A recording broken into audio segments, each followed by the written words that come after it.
So, I have now the pleasure of introducing a special guest we're very honored to have here, our Deputy Prime Minister of Belgium, Alexander de Croo.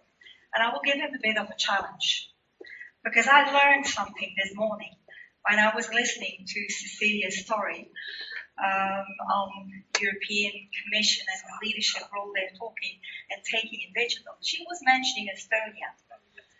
And so I did not know that Estonia was so famous in the big world. And I Googled Estonia, digital. And I came across that Estonia has a leadership position in digital world, in digital IT.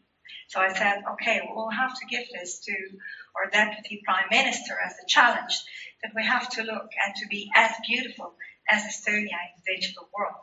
So let me welcome Alexander on stage.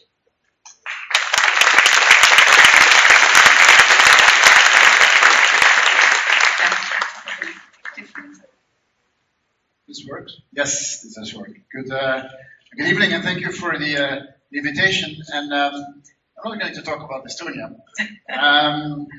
for a number of reasons. One reason is I think that when we talk about examples in the technology world, too often everyone tries to copy someone else. And I think we should stop doing that. Do we want in Belgium to be the next Silicon Valley? Not exactly. Do we need to copy ourselves to London or to Berlin or to Tallinn? Not really. I think what we have to do is we have to become ourselves. Becoming ourselves is based on the elements that we have, the strengths that we already have in our economy, the strengths that we have in society, and a certain direction we want to go in a world that is obviously changing in a very quick way. I'm showing you here is a few elements which you obviously know about. This is a few components of what you would call the Fourth Industrial Revolution. Fourth Industrial Revolution, which is not really being able to link to one specific technology. This is a combination of processing power which is becoming much more digital. This is the fact that we will already have sensors that provide us a gigantic amount of information, but also other elements like artificial intelligence, which is actually not so new. Artificial intelligence has existed for a very long time. The only thing that has changed is that now we have a gigantic amount of data which we can artificial intelligence make work with. Now, question is, what's the attitude of Belgium towards this? And maybe I need to enlarge it directly to Europe. And I think that in the end, it really is a question of attitude. If you look at the way in Europe, in Belgium, we look at technology, we look at it in not such a positive way. When we talk about data, the first thing that will come to our mind is, well, we have concerns about data protection and about privacy, which are concerns which we need to talk about. But it seems like no one is even daring to talk about the positive elements about data, how we will use data to better understand our customers, how data is a driver for innovation. When we talk about the big internet platforms, the first thing that will come to mind is that maybe we need to regulate some of them, which I'm not sure that is really the problem in Europe today. The problem in Europe today is that we do not have an environment that is large enough and homogeneous enough to be able to place where we create our own platforms. And then we talk about work, then we try to be convinced that half of the jobs will disappear and that the universal guaranteed income is the only way forward. I do not believe that. Might be the dream of some people that the majority of us will not be working and that you will get an income for doing nothing. But that's not how it has been going in the past. And I think sometimes you have to look back a bit. If you look at previous industrial revolutions, they have done one thing. They have, yes, destroyed jobs. That's true. Which are poorly paid, which are backbreaking, which are intellectually not stimulating at all, and which offered no job security. And they were replaced with more new jobs, which were much more interesting, physically less straining. And that has always been the case. Beginning of last century, 70% of the Belgians were working in agriculture. Today, 2% of the Belgians is working in agriculture. Does that mean that the 68% that has changed today are doing nothing? No, of course not. They have moved into something else. Why have they moved into something else? That is because we human beings have one very defining characteristic, and that is that we are never happy. Especially we Belgians are never happy, of course. But we're never happy in one element, and that is that we want the future of our children to be better than our own future, than our own reality of today. That translates itself in the fact that we are always looking for new needs to be fulfilled. The big mistake that we make in this debate is that we position it as a fight between humans and technology, or humans and machines, and that we have to try to win the fight with technology. That's the wrong perspective. It's never been that way. Have we fought against the tools that we've used in the beginning? No, of course not. Technology and tools and artificial intelligence and so on is complementary to what we are as human beings. And so when we say we need to prepare for this technological future and education needs to be the solution, as always, when we have difficult problems, we say schools need to solve it. And that in general means that it's very hard to do it. And we think the schools need to have more tablets and smart boards and so on. I'm not against that, but that's not the essential element for me. The essential element is something very different. When you live in times of machine learning, the real question to ask is, what are the things that machines will never learn? And these are the things that we need to get better at. And if we do a small reflection, and there might be people who have thought longer about this, but if you think about what are the things that we will always be better at than machines, then yes, it is a certain degree of analytical thinking and problem solving and so on. And I think that we actually do quite well in our schools today. There's a second element, which we do a bit, but not enough, and that is innovative thinking and creativity and so on. And the third element we do not do at all, and that is emotions, empathy, and so on. I'm convinced that in the end, I will always prefer to shake the warm hand of a person, to kiss the warm cheeks of another person, and to look into the living eyes of a person. And I think that if we are looking at the way education is going to look in highly technological times, the outcome might very well be that we will be focusing not so much on technology, but focusing much more on the opposite, being in the very human elements. That reflection I do not see taking place anywhere in Europe today. We have a discussion about infrastructure, and we have a discussion about how to bring technology everywhere.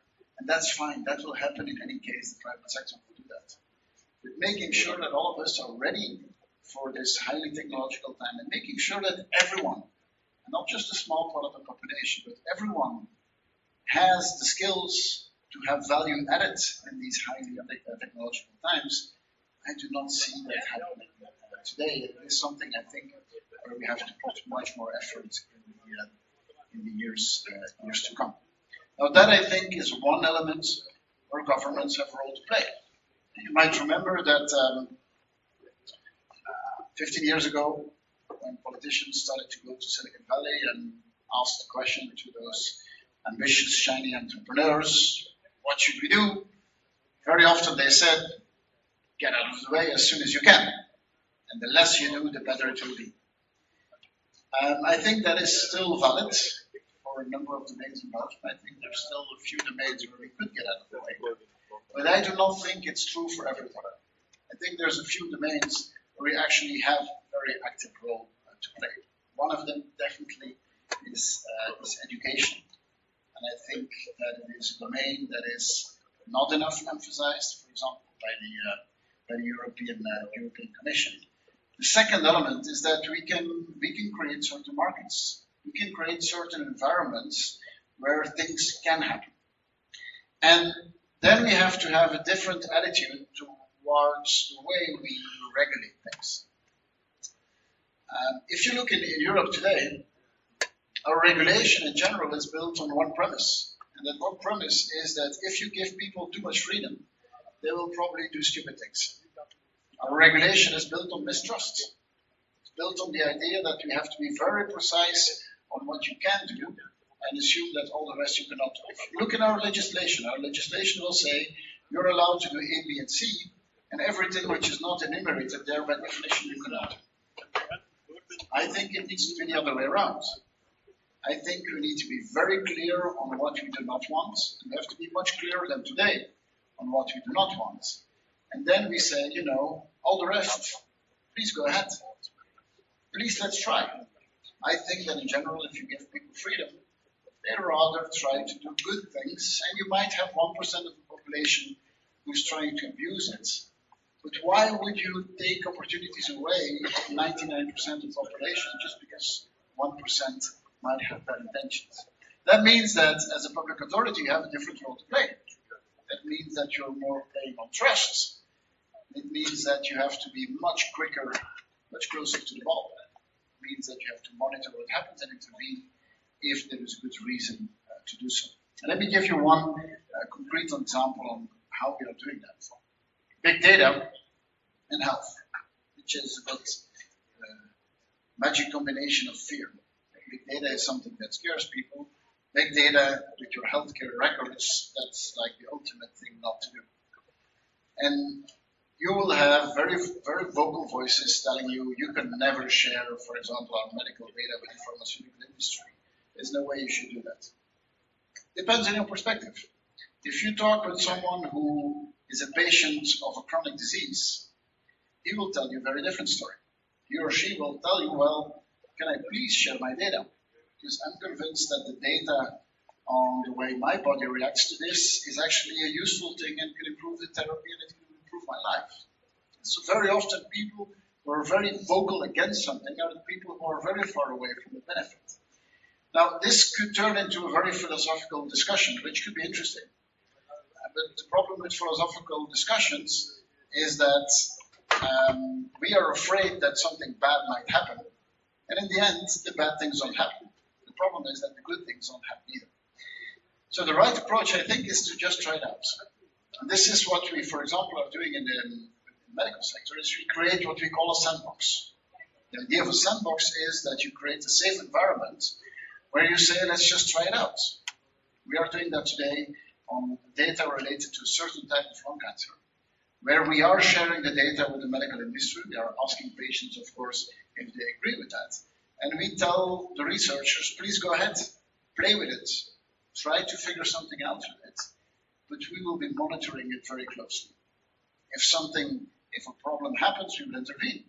If nothing happens, then at least we've proven that it's a problem. We've had the same reaction with something that we've done already in practice. You might know that Proximus sells data on localization. Proximus can give you data of traffic at a certain location, and they sell that to local authorities. They also sell it to enterprises if they want to. There was discussion where people say, well, is it okay to sell my data? Data is basically anonymized, it's aggregated and so on. Still, some people said, well, but if you triangulate everything, actually you might be able to identify who the person is.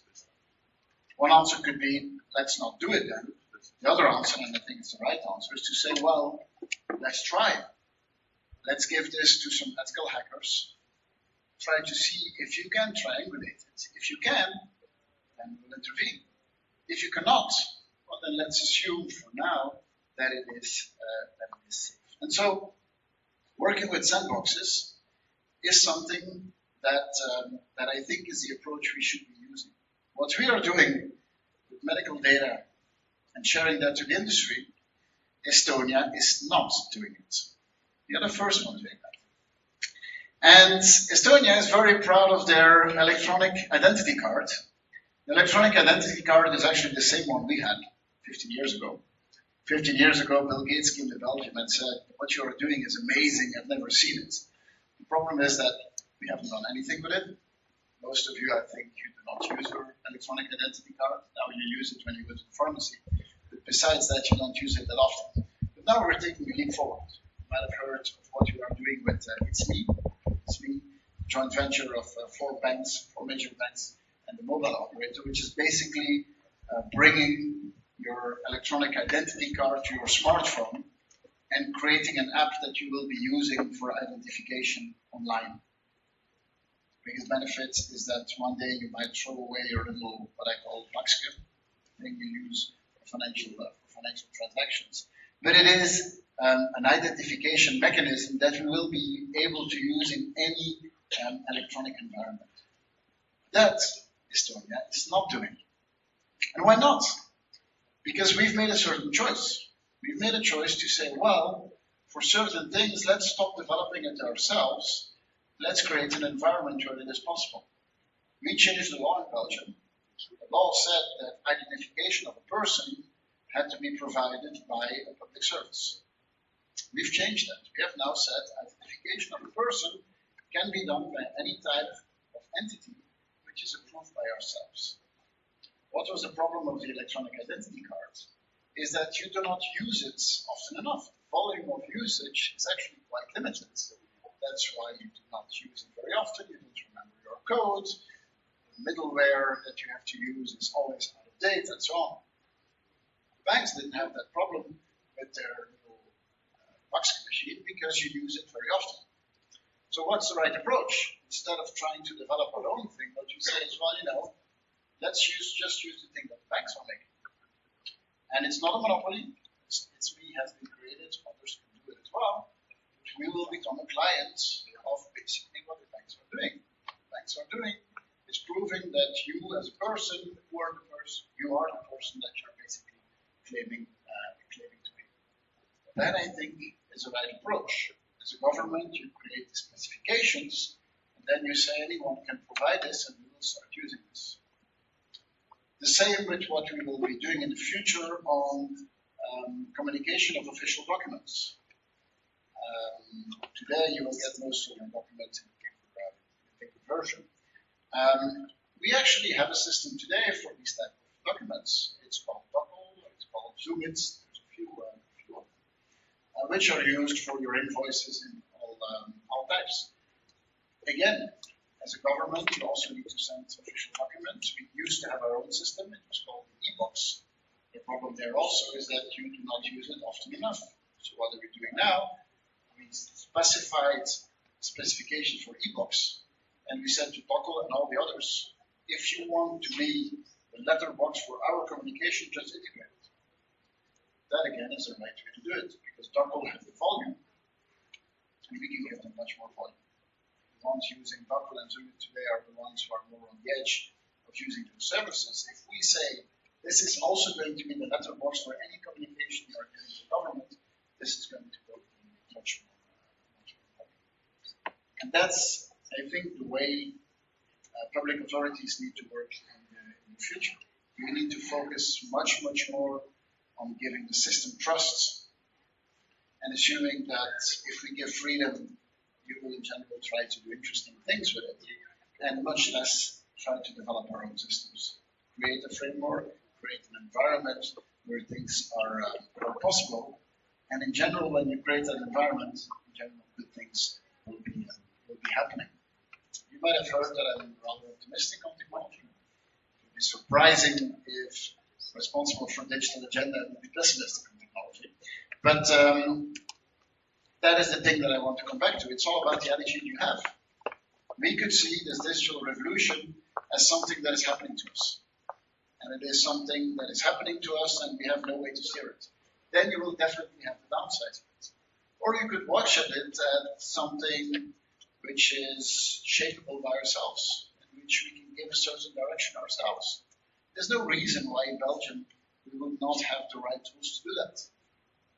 We have a few advantages. We have a good geographical location. A lot of people envy it still to us. We have some mobility problems, but we can solve that maybe one day. We are in Brussels, one of the decision centers in the world. There's 5-6 decision centers in the world, and we haven't tried here. And the last element is maybe something we don't talk often enough about. is that we Belgians are not difficult people. We don't have an ego that gets in our way. We are not the French, the Germans, or the Dutch. I'm sorry. We are pragmatic. We find solutions. We adapt ourselves in an international world, and we're very good at understanding what our customers want and try to be the best as we can in a certain niche. So yes, we look at Tallinn and we look at Estonia, and they do some good things. But I'm convinced we're doing our good things as well. Thank you. Have a good night.